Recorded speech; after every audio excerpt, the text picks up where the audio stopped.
Muy buenas tardes, soy Sergio Villarreal Nogales. Hoy es sábado 14 de septiembre del 2024 y es en punto de las 12 del día. Estamos dando inicio a nuestra clase de Derecho Administrativo y nos encontramos en la unidad número 5. Les agradezco mucho ahora sí que su atención y pues vamos a iniciar el tema que traemos el día de hoy, según nuestro programa, es la legislación administrativa. En estos 50 minutos que van a tener la oportunidad de escucharme, vamos a explicar a grandes rasgos cuál es el órgano máximo eh, de la ley que reglamenta aquí en el país, en México, el marco legal constitutivo. Vamos a ver la constitución política, vamos a analizar el bloque de constitucionalidad, los límites de la reforma, las jerarquías que tienen los tratados internacionales en comparación a nuestra constitución. Vamos a establecer las diferencias entre ley, reglamento. Vamos a establecer también, vamos a conocer e identificar lo que es una ley federal, lo que es una ley ordinaria y cómo el grado de aplicación puede ser de manera general, federal, estatal o en caso especializada. Y los distintos formas de decretos, circulares, acuerdos, en donde la administración pública puede comunicarse. Ya establecimos en clases pasadas que para que la administración pública pueda expresarse, pues es a través de, pues si bien es cierto, es a través de la oralidad, pero de los servidores públicos entre sí, el documento o la forma en que se comunica y que hace fuerza coercitiva la administración pública, pues es a través de los escritos, ¿no? Todo es un derecho escrito, por lo menos aquí en el derecho administrativo, y debe estar plasmado. ¿Ok? Entonces, vamos a dar oportunidad que se sigan conectando y aquí vamos a iniciar. Entonces, les voy a compartir pantalla. Ahí me avisan si ya la ven. ¿Ok? Entonces, vamos aquí a compartir pantalla. ¿Ok?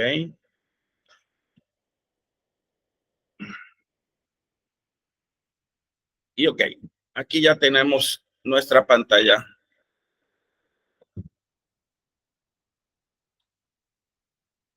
Y ya. Entonces, pues ya, si se dan cuenta, hemos ido armando un andamiaje de conocimientos en cómo está la administración pública.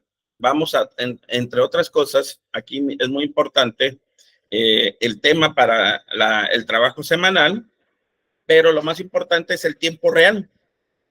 Ya les expliqué que pues todo está contenido aquí en los libros, pero los propios objetivos que se están marcando en el desarrollo de nuestro curso, pues tenemos que hablar forzosamente del tiempo real, de lo que dice la ley y de lo que estamos viviendo en tiempo real. Y eso también es parte del conocimiento que estamos adquiriendo. Entonces, como primer punto, vamos a conocer la Constitución Política de los Estados Unidos Mexicanos y las constituciones de las entidades federativas. Aquí quise poner también, para que se den cuenta, pues cuál es antes decían, la máxima ley que tenemos en nuestro país, pues es la Constitución. Después entró bueno, que se concretizó las reformas constitucionales del 2012 y que finalmente en el 2016 se materializaron, fueron, fueron una serie de, de cuestiones en donde pudimos advertir que entran los tratados internacionales. como una modalidad. Los juristas, los conocedores del derecho, llegaron en su momento a poner arriba de la Constitución los tratados internacionales. Entonces eso vino a ser una serie de normas en donde los ministros de la Suprema Corte empezaron a establecer el grado el grado de complejidad que se puede aplicar. ¿A quién le damos más valor? Si a un tratado internacional o a la propia Constitución.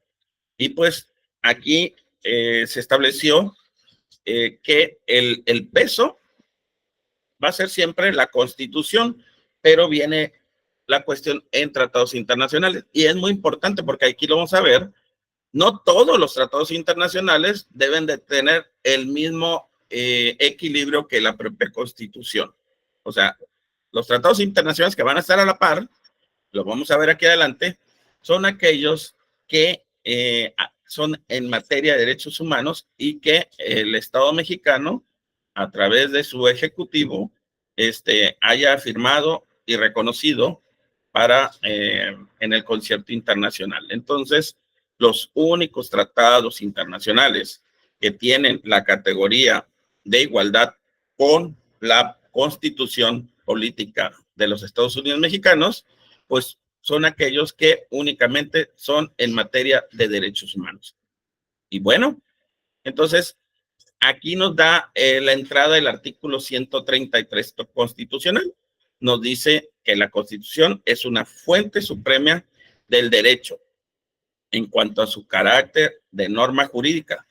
Y dice, la Constitución mexicana dice, esta Constitución, las leyes del Congreso de la Unión que emanen de ella y todos los tratados que estén de acuerdo con la misma, celebrados y que se celebren por el presidente de la República con aprobación del Senado, será la ley suprema de toda unión.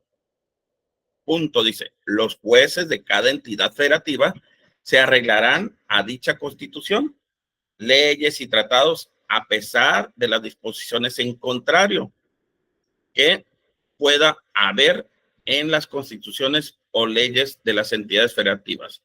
Y aquí viene abajo, es una serie, no es una clave, sino el DOF es el diario oficial de la Federación y ahí te establece cuándo fue publicado y sus reformas y las fechas en que entraron en vigor.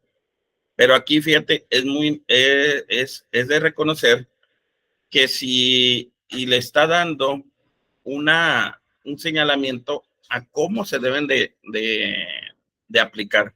Estamos en el grado de estudio, en donde ya empieza a ver las contenciones y la aplicación de las leyes. Y hay un principio que dice que no se va a aplicar una ley en perjuicio de, y que se te va a aplicar la ley que más te beneficia. Son esos dos supuestos que se manejan en materia de la aplicación de la ley. Entonces, esto es precisamente el origen que viene a través de los tratados internacionales y de la libertad que tenemos en México de que se nos reconozcan ahora sí que a plenitud nuestras libertades, tanto de expresarnos, tanto de movimiento, nuestro derecho a la vida, a no restringir nuestras comunicaciones, a respetar nuestra intimidad, nuestra confidencialidad. Entonces, y cuando ese hecho, porque la ley, la Constitución no va a ser de manera particular, no se va a hacer un artículo de la ley específicamente para que a Sergio Villarreal se le permita algún derecho exclusivo que él pueda gozar a diferencia de cualquier mexicano. No, por eso es una norma y aquí vamos a decir extracta, autoaplicativa y aplicativa, en donde se establece que a grandes rasgos la Constitución te va a dar un marco amplio del concepto en que debe proteger.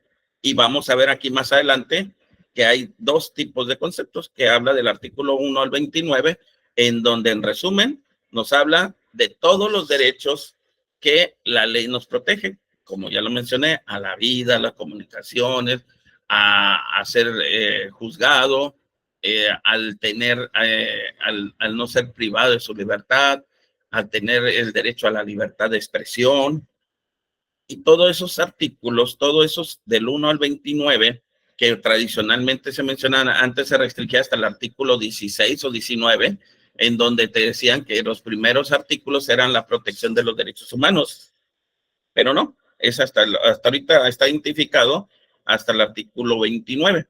¿Qué pasa después del artículo 29? Vienen ya de manera ordinaria la aplicación que va a corresponder, cómo se va a organizar y se va a aplicar a todos los entes, a todos los ciudadanos, a través de la administración pública, a través de los entes. Le está diciendo cuáles van a ser las reglas en que tú debes de respetar esos principios fundamentales que están señalados del 1 al 29, pero se los va a decir y va a organizar de tal manera la administración pública en cómo debe de actuar de manera en el concierto del derecho administrativo. Esas son las reglas que se manejan. Entonces, aquí ya establecimos que el 113 constitucional nos dice que cuál es la fuente suprema de nuestro marco normativo. Constitucional.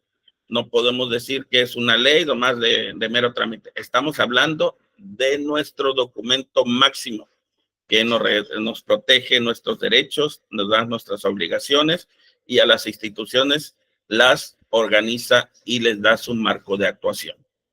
Entonces, aquí como fuente suprema del derecho, la Constitución dice, y un tips, por favor, piense que yo presumía que podían ustedes analizar y entrar siempre para que vean la última ley actualizada, entraran a la página de la Suprema Corte de Justicia de la Nación y ahí podían checar cualquier ley y estaban al día y ya podían ver cualquier tipo de reforma o modificaciones a cualquier tipo de ley, no simplemente la Constitución.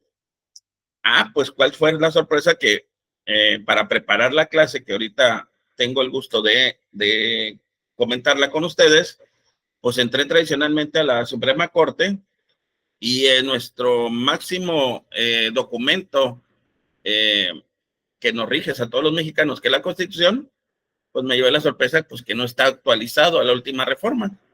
Entonces tuve que entrar a la página del Congreso, de la Cámara de Diputados, y ahí está la ley, la Constitución, y ahí sí la tienen actualizada hasta la última reforma que está contemplada, si no mal recuerdo, en abril, mayo, por ahí está.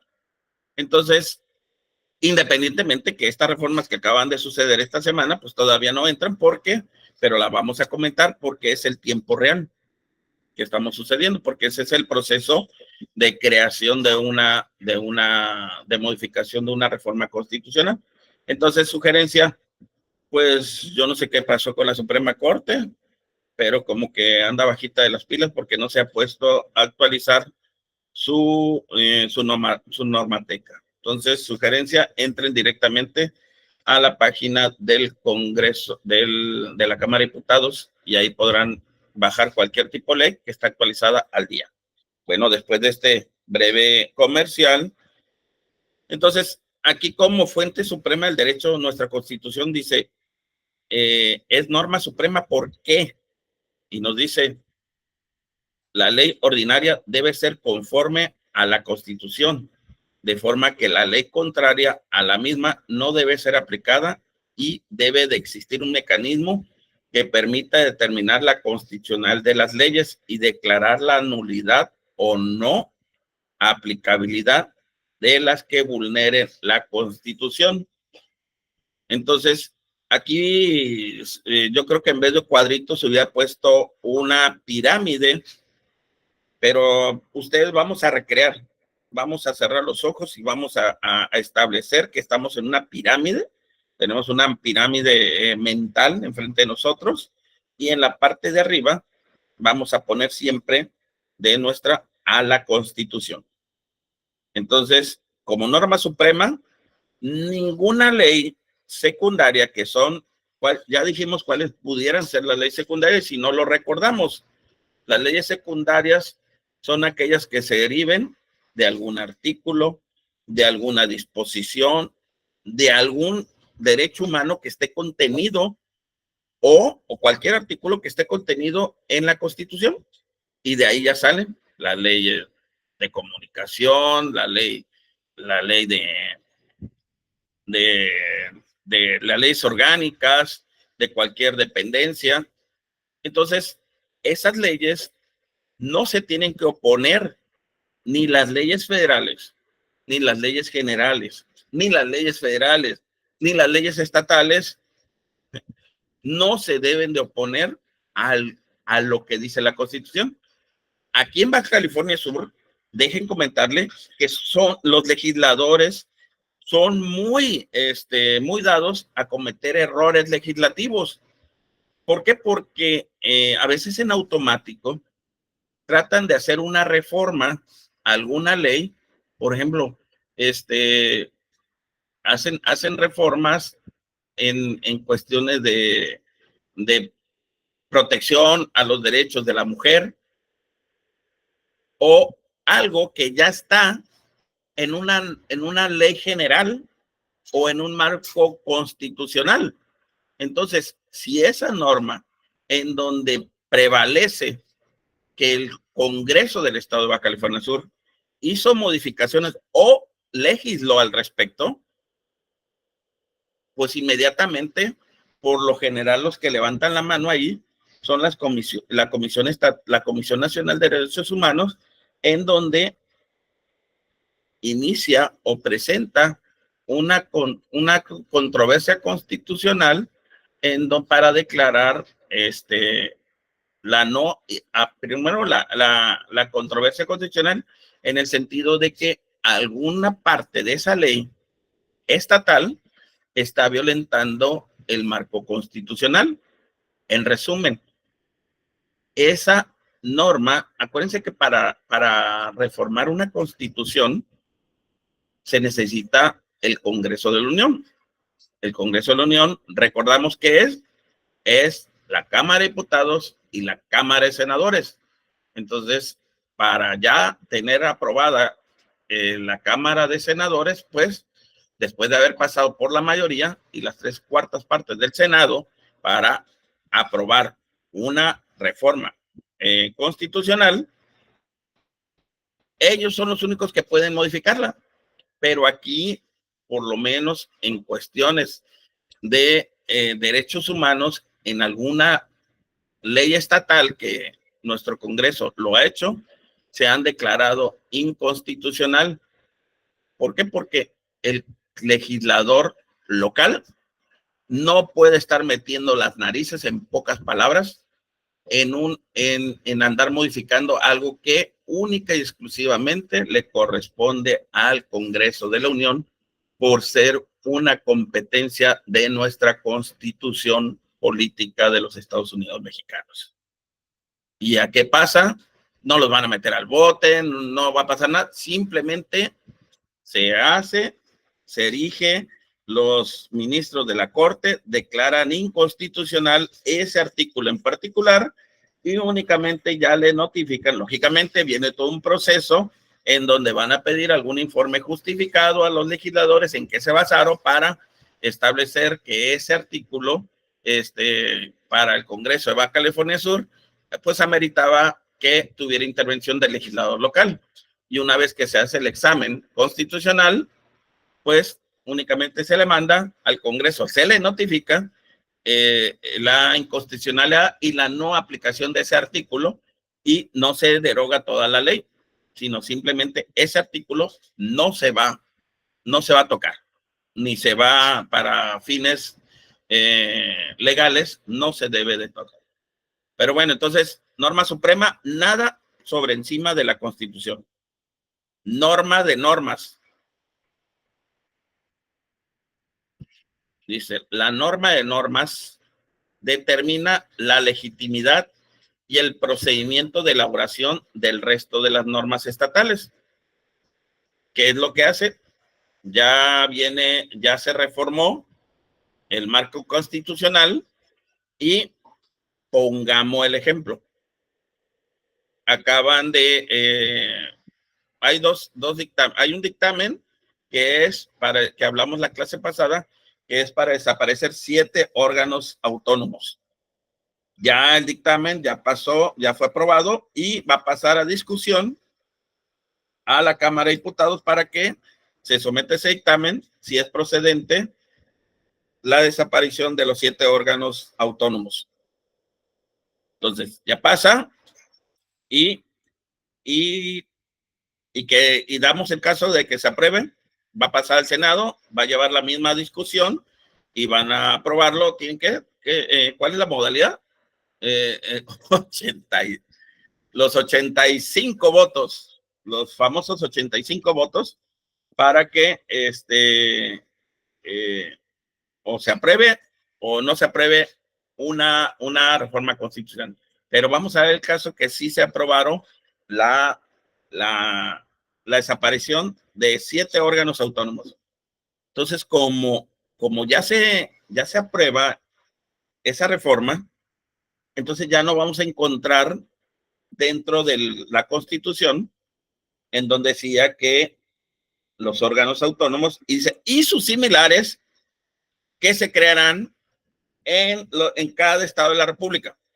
Por lo general es como rematan ese tipo de reformas. Entonces, pues lógicamente los congresos de los estados, ya una vez modificada, una vez entrada en vigor, porque hay una vacatio legis de por lo menos 6 meses, 180 días, para que los estados y la legislatura de los estados modifiquen su marco local para que sea acorde al concierto constitucional.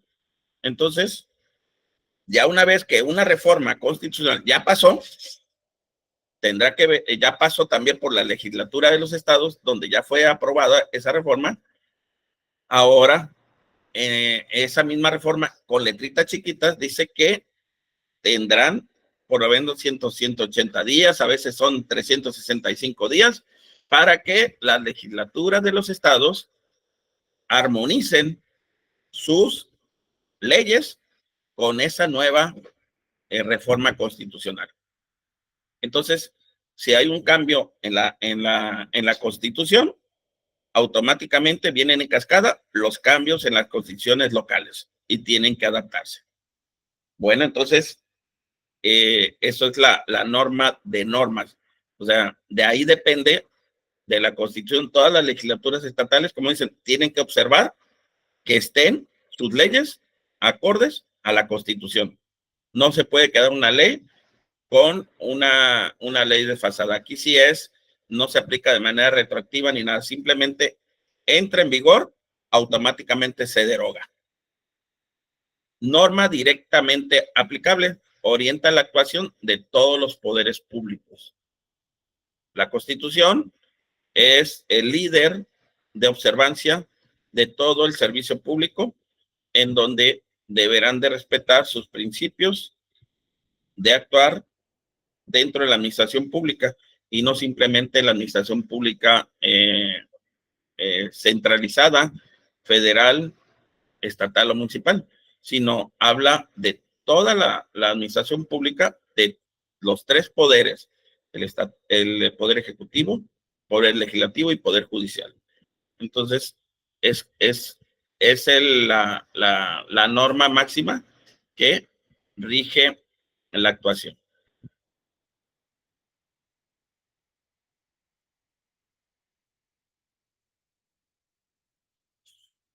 Entonces aquí llegamos al punto de establecer la división de la Constitución, y es lo que al principio hablamos de la dogmática y de la orgánica. La dogmática ya lo repasamos y ahorita lo vamos a establecer, pero para que lo entiendan, son aquellos en donde se establecen los derechos fundamentales humanos que tenemos todas y todos los mexicanos y todas las personas que de una u otra forma se encuentran dentro del territorio nacional. Y habla la parte dogmática, y la parte orgánica nos va a establecer cómo se establece la forma de gobierno y cuáles son los procedimientos que deben ser cada uno de esos entes de gobierno. Entonces, aquí literalmente nos dice que la parte dogmática de la Constitución establece los derechos humanos, los principios y las creencias que se le otorgan al pueblo, así como las limitaciones a la acción del poder público.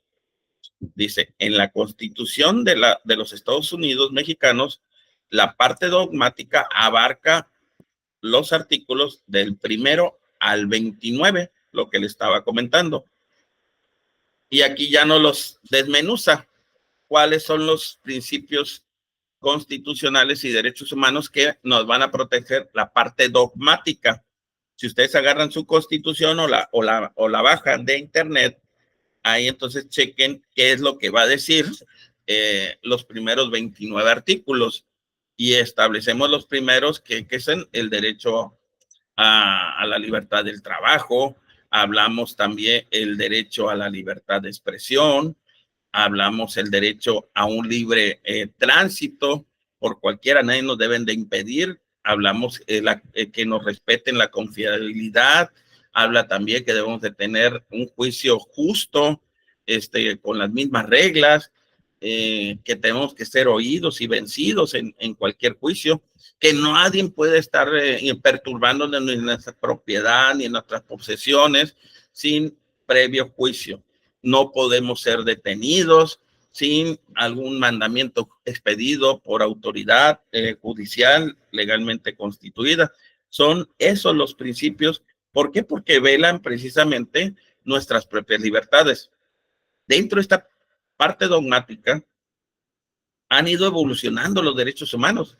¿Y qué nos dicen? Derecho humano ganado, derecho humano que no se va a restar, sino se debe multiplicarse. Eso es la progresividad de los derechos humanos. ¿Por qué? Porque van avanzando y no puede ser por decreto de algún ejecutivo o del presidente de la República que diga a partir de este momento quedan restringidas las comunicaciones o que no va a poder uno circular libremente por esta situación. Hay excepciones dentro de la propia Constitución que sí establece esa situación cuando es tiempo de guerra, pero todo, hasta eso tiene una reglamentación. Pero así por sí sola, no se pueden restringir nuestros derechos y al contrario, van progresando. Y a lo que me refiero de la parte dogmática de la propia Constitución es de que ya van evolucionando. Por ejemplo, ya hay nuevos derechos. ¿Cuáles nuevos derechos ustedes creen que están contemplando? A ver, piénsenle. Pues el derecho, uno es el derecho al, a la protección de los animales. Eso ya pasa y se empiezan a ver que son derechos de primera, segunda y tercera, hasta la quinta generación de cómo han evolucionado. El derecho a tener a tener un espacio limpio, a tener un entorno ecológico, libre de contaminación, tenemos derechos ya consagrados, entonces esos derechos que, por ejemplo, de la protección de los animales, que es el más visible, pues uno dirá, bueno, pues es el animalito, pero no se le puede dar un valor más que la propia vida que establece de un ser humano. Pero están esos derechos, ya están reconocidos, ya hay leyes, hay reglamentos en donde ya están reconocidos dentro de un derecho positivo, un derecho escrito. Entonces, todo eso se tienen que ir haciendo. Y viene una pregunta, ¿quiénes son los sujetos o los sujetos con interés jurídico en un asunto? Por ejemplo, a mí me gusta andar en bicicleta y, y ahí me están bloqueando una ciclovía. Y vamos a ponerlo de todos los puntos. Yo, como ciclista urbano, me están restringiendo porque me pusieron exactamente por donde pasa la ciclovía, me ponen un changarro de café y ya le tengo que andar sacando y pues tengo que acudir al municipio para que lo quiten, tengo que acudir a otros lados y finalmente, por ejemplo, acudo al juzgado de distrito, pero yo no vivo ahí. Y del otro punto, yo vivo ahí y chale, me van a poner una ciclovía enfrente de mi casa. Ah, pues entonces ahí ya empiezo a levantar la voz y no sé, ¿por qué me la estás poniendo? Si ya no voy a poder salir libremente, ya no voy a tener mi espacio de donde dejaba mi carro enfrente. Entonces yo, yo protesto. Y ahí viene por parte de quiénes son los sujetos con interés jurídico en ese asunto. Si la persona que no vive allí, pero que todos los días transita de un lugar A un lugar B de la ciudad y que puede ir al juzgado de distrito y el juez de distrito le dice, bueno, pues si tú no vives ahí, ahora sí que, ¿qué narices tienes en ese asunto? Yo tendré que demostrar al juez de distrito que aunque no vivo ahí, esa ciclovía, esa entrada en vigor de tal vez una ley que me afecte o me restrinja mi movimiento, pues sí me afecta aunque no viva ahí, pero yo tengo que circular de un lado a otro y tengo que pasar por esa ciclovía. Entonces ya será la valoración que tenga el juez de distrito de hacerlo. A contrario, el que está viviendo enfrente y donde le están poniendo la ciclovía, pues sí tiene un interés directo que le está afectando porque definitivamente esa ciclovía pues le está restringiendo un derecho directo que se está reflejando y pues ahí el juez de distrito pues no le va a tener que hacer las mismas preguntas que al de la bicicleta porque está demostrando a esa persona que ahí vive, que ahí es, saliendo de la puerta de su casa, ahí ya le están poniendo borlotes y toda la señalización de una ciclovía sin habérselo tomado en cuenta, sin haber hecho una consulta pública, sin haber tenido la opinión vecinal, sin una serie de situaciones que por lo general ese tipo de proyectos llega a afectar, más o menos. Entonces, y la parte, entonces ya hablamos de la parte dogmática, que son nuestros derechos humanos del artículo 1 al 29 de nuestra Constitución General de la República. Ahora, ¿cuál es la parte orgánica y a qué se refiere? Pues la parte orgánica es la parte de la Constitución que establece la forma de gobierno del Estado, los órganos que lo ejercen y los procedimientos para elegir a sus titulares. En la Constitución orgánica incluye la organización de los poderes públicos y sus competencias, la idea de la soberanía nacional, la división de poderes, la responsabilidad de los servidores públicos. Un capítulo que indican las partes que integran la federación. A grandes rasgos es como la propia Constitución nos dice las reglas y las formas en que la administración pública está organizada, poder ejecutivo, poder legislativo y poder judicial, y le da la competencia de actuar a cada uno de esos poderes. Entonces, así lo van a poder encontrar. Tenemos, por ejemplo, en materia de el 123, apartado B, tenemos el 108, 109 constitucional, que nos habla de la responsabilidad de las y los servidores públicos en la propia Constitución y establece también los límites de nuestra soberanía nacional. Todo ese nos encuentra en nuestra propia Constitución. Entonces, si se están dando cuenta, estamos desmenuzando todas las ventajas que nos da ese marco constitucional. Y una sugerencia, cuando ustedes tengan o ya estén ejerciendo o tengan que presentar un proyecto o tengan que presentar algún estudio, siempre busquen de lo que están haciendo, porque a veces nos cegamos y nos concentramos en una ley o un reglamento y válgame municipal, o que tenemos que reformar, o que queremos proponer alguna iniciativa, siempre nos centramos en el hecho concreto. Pero acuérdense, todo, si es un reglamento, si es una ley orgánica, ustedes siempre lo primero que tienen que ver qué es lo que dice nuestra Constitución al respecto. Acuérdense, la Constitución nunca les va a decir de manera individual, de manera personalizada, el caso en concreto.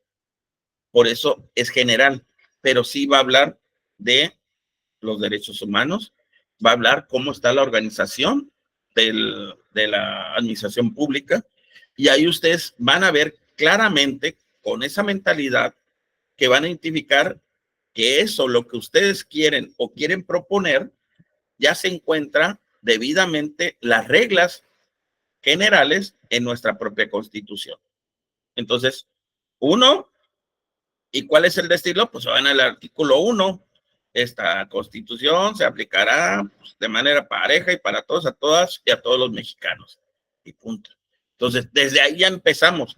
Empiezas a jalar artículos de la Constitución que te van a servir para que tu trabajo, tu estudio, tu iniciativa cobre una fuerza jurídica. Fíjate que si no lo mencionas o si no te retrotraes a la Constitución, ese andamiaje jurídico que tú estás formando, pues se va a destruir, no va a tener las bases para fortalecerlo. En cambio, si tú dices que ese estudio que tú estás haciendo, esa iniciativa, se está basando en las bases constitucionales, en los principios de derechos humanos que están mencionados en nuestra Constitución, y que le estás diciendo que es una obligación que establece la Constitución en su parte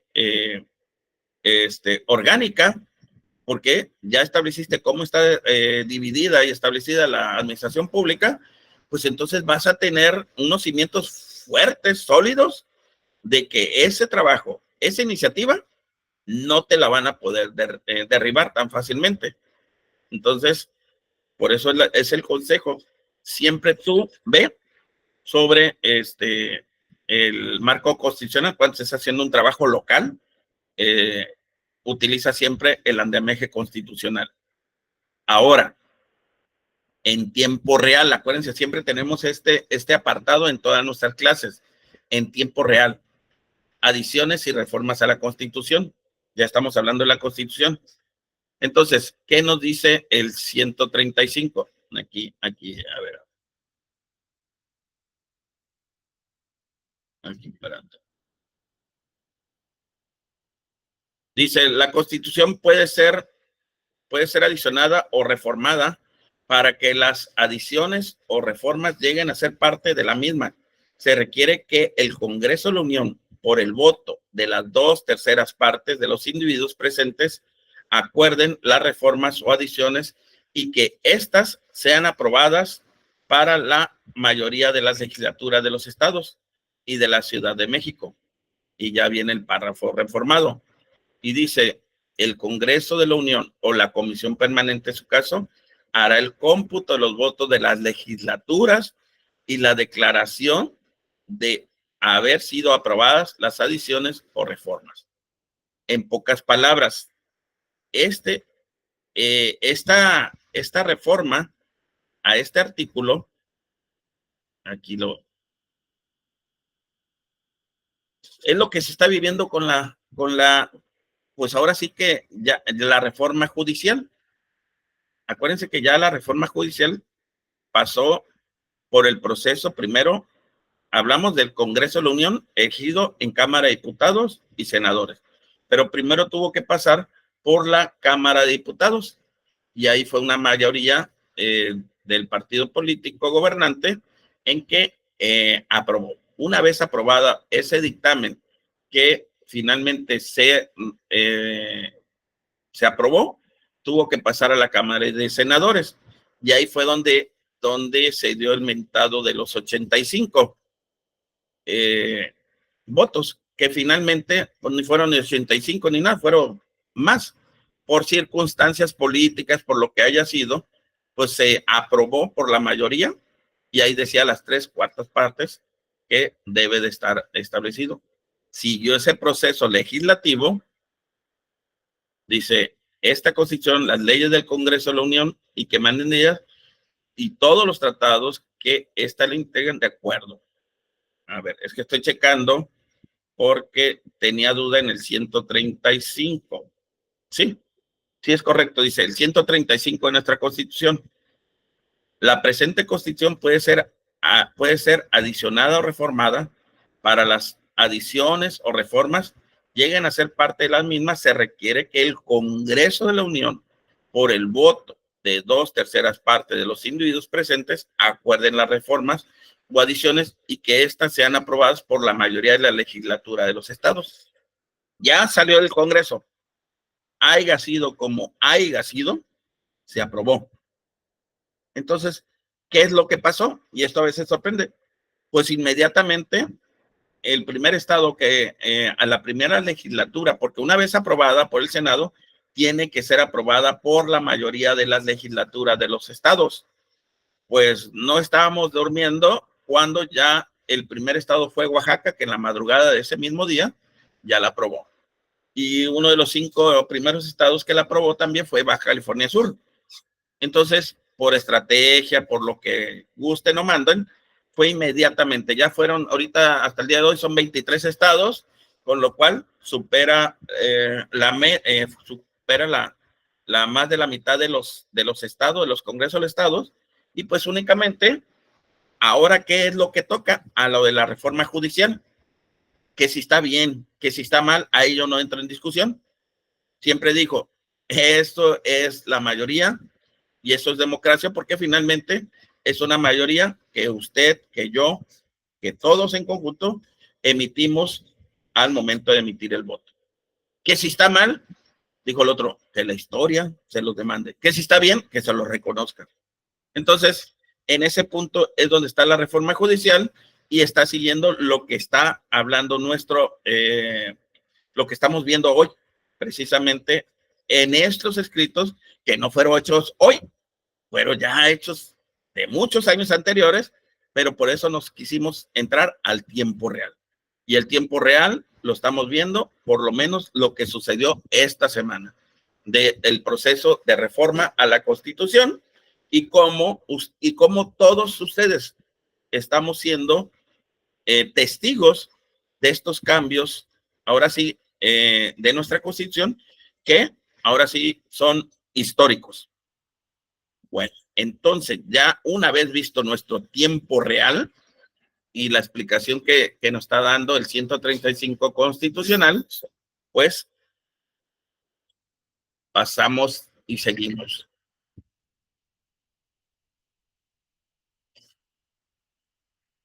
Ya merito, ya aquí dice. Ahora entramos a los tratados internacionales. Dice, los tratados internacionales se regulan como una fuente jurídica suprema, al lado de la Constitución de los Estados Unidos mexicanos y las leyes federales en el artículo 133. La reforma en materia de derechos humanos equiparó a los tratados internacionales en esa misma, materia con la Constitución Federal en términos del artículo 1. Y es lo que yo les comentaba al inicio de nuestra clase, que al principio, cuando entró de moda, porque sí podemos decir, porque no estamos acostumbrados a tener un reconocimiento de los derechos humanos, y el pensamiento antes era, yo no me salgo de la ley, seas juez, sea ministerio público, sea autoridad, y decían, es que la ley penal de Baja California Sur me establece que debo de imponer este procedimiento, o el Código de Procedimientos Penales me dice, esas eran las reglas. Y pues definitivamente nuestro Código de Procedimientos Penales estaba totalmente desfasado a lo que eran los tratados internacionales. Y por ahí habían unos abogados que traían esa nueva dinámica y iban, tocaban la puerta, presentaban escrito y te decían, es que la Convención de los Derechos Humanos te establece que el caso Guatemala contra Torrijos te decía este punto en particular. y la ignorancia que tenía el servidor público era tan grande que decía, bueno, ¿qué me interesa saber cómo resolvió un caso Guatemala si estamos en México? Y esta es la mera realidad. Ustedes ya están en otra dinámica que tal vez usted nunca se reflejaba en esa situación, pero que lo estoy explicando, era lo que sucedía. La ignorancia del servidor público era tan grande que no tenía su visión jurídica más allá de sus narices. Y lo que decía el Código de Procedimientos Penales de Baja California Sur es un ejemplo, era su ley máxima y suprema. Y pobre de él que lo hacía. Y si lo hacía, hasta era condenado, era sancionado por su propia dependencia. Si en dado caso, hacía caso a esas nuevas gritos de reformas y tendencias que traían algunos abogados, que ya finalmente ahorita es algo ya para todos, ya está superado y es nuevo. Pero al principio era así, bueno, ¿cómo puedo aplicar algo que sucedió en Argentina, en Chile, que eran baluartes de violaciones de derechos humanos, y me estás pidiendo que lo aplique para que no sea incomunicado tu defenso, que se le dé la libertad de comunicarse y tener una defensa digna y una situación? Y era así. ¿Qué es lo que yo tengo que ver con un asunto en Chile? Y si este amigo está involucrado en un robo de aquí del Esterito. Así. Entonces, pues afortunadamente eso ya cambió y nos da esta garantía. ¿Por qué cambió? Porque se le reconoció a partir de que México firma los tratados internacionales, se convierte en el concierto internacional de aproximadamente son 168 países en donde que están más o menos involucrados en la ONU, que son los que firman esos tratados internacionales. Pero bueno, entonces, aquí ya en concreto, hay dos tipos de tratados, y esto es muy importante que lo alcancen a diferenciar. Dice, es que el maestro me dijo que los tratados internacionales tienen una igualdad, y antes, al principio, cuando estoy hablando, cuando entró esa reforma, pues esos abogados también quiso sacar su tajada, y dijeron, los tratados internacionales están sobre encima de la propia Constitución. Y pues no es así. Los puso en una igualdad dentro a la misma Constitución y estableció que no todos los tratados internacionales van a tener la misma igualdad que la Constitución. Y aquí es muy importante que tomen nota.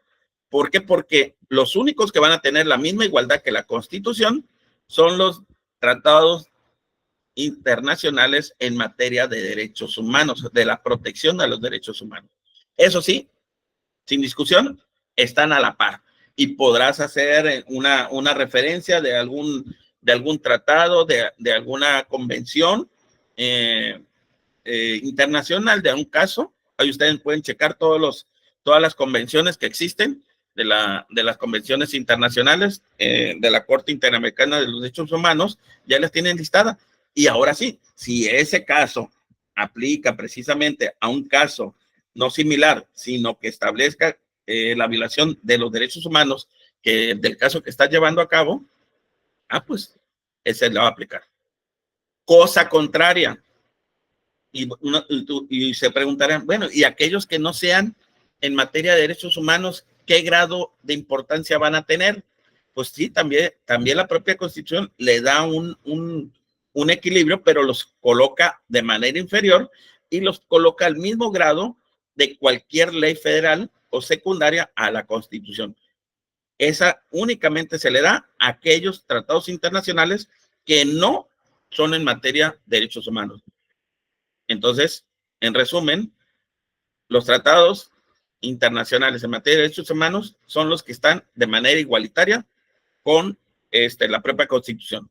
Aquellos tratados internacionales que no son de derechos humanos, que son de cualquier otra índole, sí van a tener, se van a ver reflejados y respetados, pero a nivel de leyes secundarias. Y aquí leemos, dice, los tratados internacionales relativos a derechos humanos tienen por disposición constitucional la misma jerarquía que los derechos fundamentales previstos en la Constitución. Y viene lo que les comento. Los otros tratados que no son de derechos humanos, dice, tienen la misma jerarquía que las leyes internas y operan los principios de la ley posterior, deroga a la anterior, y la ley especial prevalece sobre la ley general. Entonces, ahí únicamente en materia de derechos humanos, ahí es donde tienen la misma igualdad. Aquí,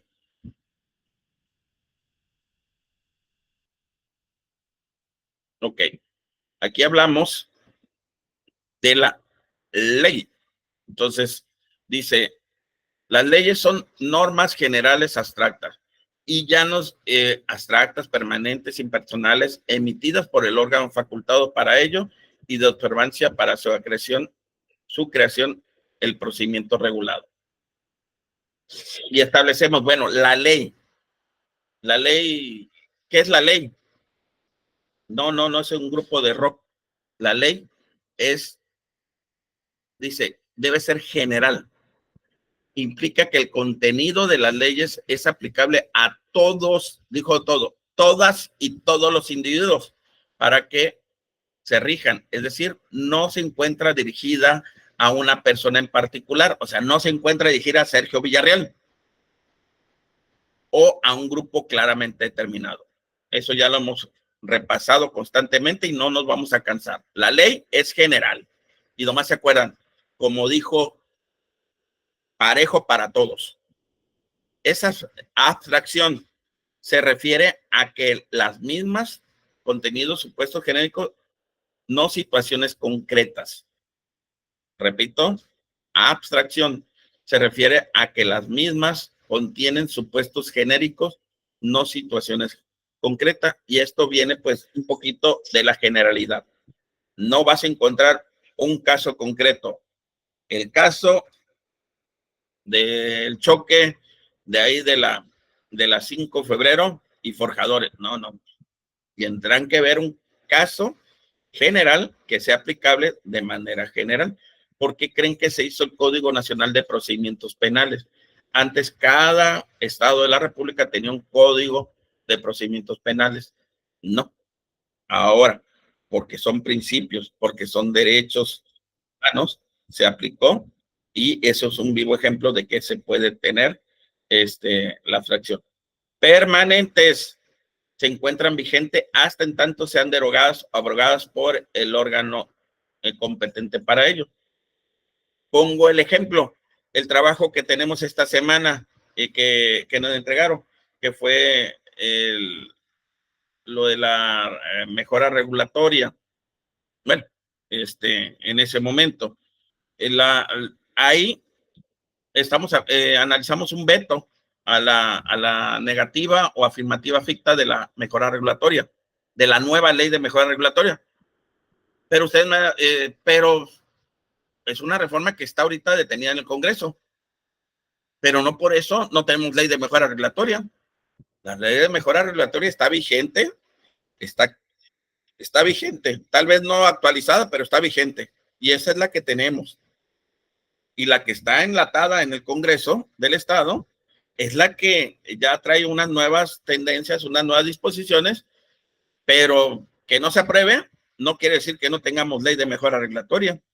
El momento en que se destrabe ese problema en el Congreso y entra en vigor, automáticamente, ahí en el último párrafo, la va a derogar. Impersonales. La ley debe ser impersonales. Se encuentran vinculados con la generalidad en lo referente a no estar dirigidas a una persona en particular, sino a todos los individuos que se ubiquen en los supuestos normativos previstos. Hablamos aquí de los reglamentos, son ordenamientos que se caracterizan por ser generales, abstractos, impersonales, coercitivos, es decir, comparten las mismas características que la ley, pero son expedidos por el Poder Ejecutivo. Tienen la finalidad de facilitar la ejecución de la ley, detallarla y aclararla. Aquí nomás para que podrán decir, la ley es lo mismo de la ley. Sí, pero acuérdense, aquí hay una palabra clave. ¿Quién los expide o quién los hace los reglamentos? Pues en dado caso los reglamentos, en la mayoría de los casos, o casi la totalidad, pues lo hace el Ejecutivo, el Poder Ejecutivo. A comparación de una ley, ¿quién la hace? Pues la promulga, la crea el Poder Legislativo. Ahí es únicamente tal vez la diferencia, y los reglamentos pues ya es para más o menos normar la actuación del ente. Y aquí ya nos apareció la primera T roja, que es nuestra tarea, y ya para cerrar, ya concluir y no quitarle más espacio y que vayan a protegerse de la lluvia. Dice, diferencias entre la ley y reglamento. Esto es parte de la actividad que vamos a tener. En la actividad que vamos a tener, ustedes me van a hacer un cuadro comparativo, así más o menos parecido al que tenemos, pero me van a establecer, por favor, las diferencias entre lo que es la ley, lo que es el reglamento, lo que es el acuerdo, la circular, y déjenme, aquí lo tengo, aquí está. Me van a establecer la diferencia entre ley, reglamento, decreto y circular. Así de facilito. Me van a hacer un cuadro comparativo en donde ustedes, según los recursos que ya van a estar en la plataforma y la plática que hemos tenido, me van a establecer la diferencia entre ley, reglamento y decreto. Ahí, así de sencillo, pero para que ustedes puedan ver.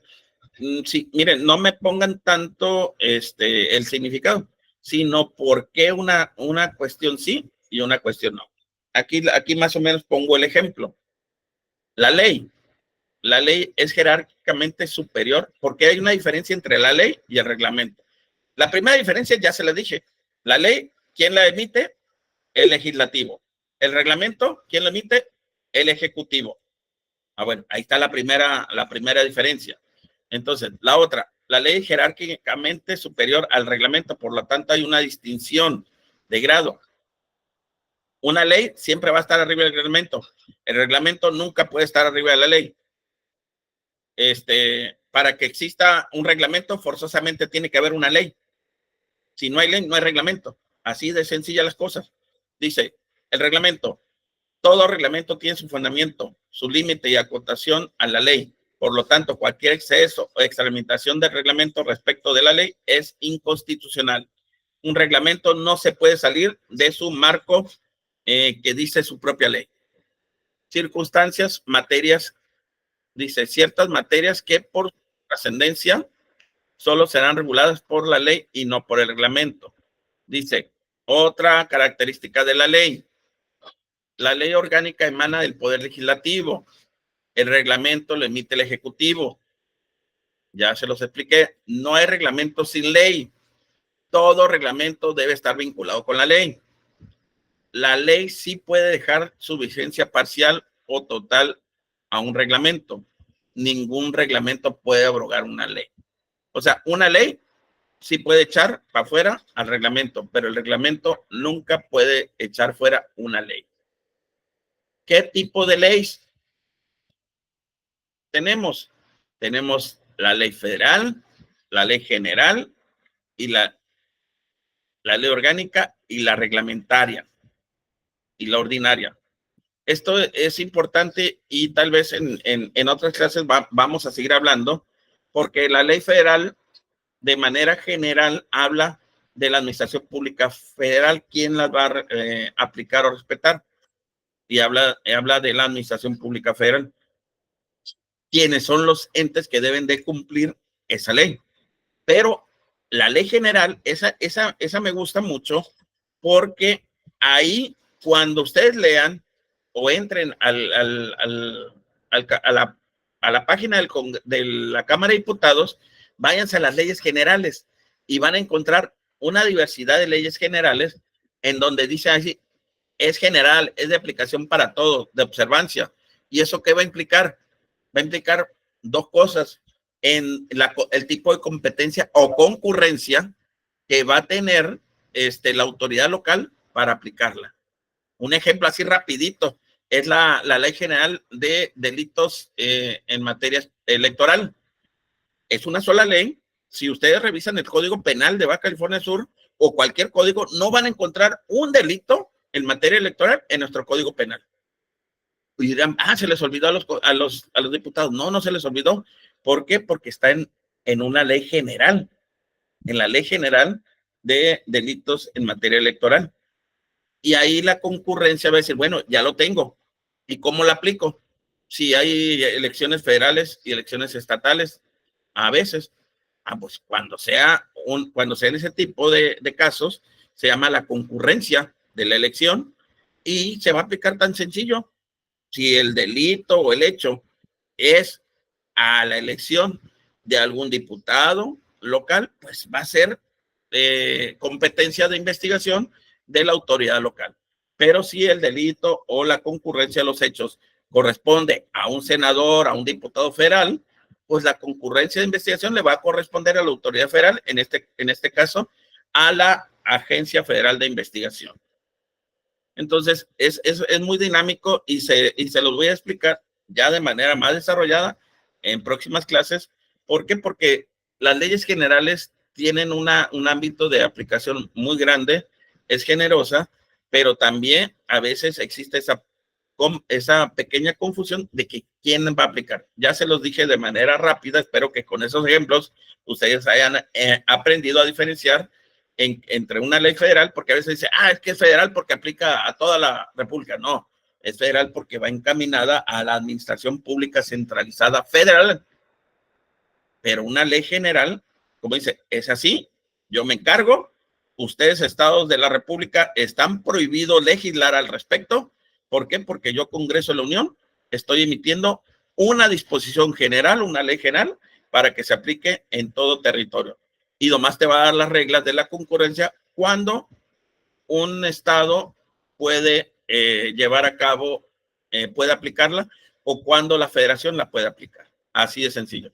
Y fíjense que ya con eso ya terminamos. Una disculpa, nos pasamos 3 minutos, pero era necesario pues estar este día con ustedes. Pues espero seguir espero que sigan mandando sus trabajos. Agradezco mucho la participación que he tenido de cada uno de ustedes y pues únicamente me queda que se protejan de esta fuerte, intensiva lluvia que estamos teniendo aquí en Baja California Sur, no crucen arroyos y que sean lluvias benéficas. Pues ante nada, un abrazo y pues vamos, antes que nada, pues a ver, aquí vamos a dejar de compartir. Pregunto a ustedes, ya para cerrar, ¿hay alguna pregunta o alguna que puedan decir o alguna duda? Si no hay, parece que no hay, ahí se las dejo para que la puedan hacer a través del foro del chat. Sin más que nada, pues un saludo, un abrazo y un reconocimiento a todos ustedes. Muchas gracias y hasta la próxima semana. Gracias.